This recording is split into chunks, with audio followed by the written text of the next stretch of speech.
we were able to move the needle in patients being high risk for revisits from like 30% down to single digits. That's what we were able to show over hundreds, thousands or so cases.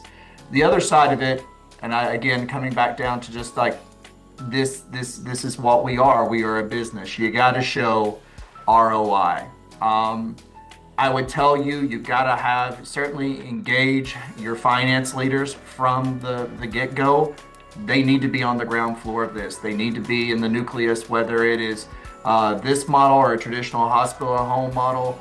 They need to be steering this from the ground level. They do not need to be caught up after the fact, because if you don't catch them early, you're going to spend a lot of time catching them up if you catch them up.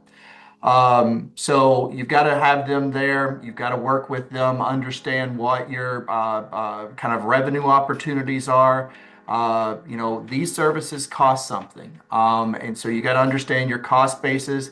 You got to understand when you free up that bed, what's your patient mix look like? What revenue is going to come back into that bed? You generate almost a 9x return on investment by bringing in patients who need to be in the hospital with higher acuity conditions and also margin producing care. So it gets back into that adage that we all hear about the right patient, the right time, the right place.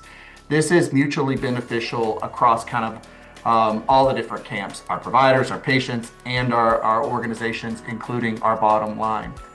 I've talked about our revisit numbers. We were able to reduce that by in excess of 50% of absolute risk reduction, relative risk reduction on those things. Our revisit is well over 60%.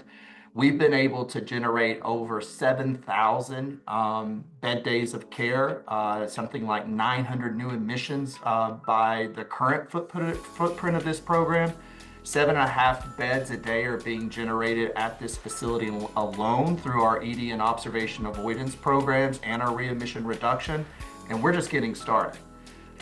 I would tell everybody who's here on this call, like, here we are talking about care at home as an alternative. I think what we have to understand is we got to frame shift with that. It is a necessity.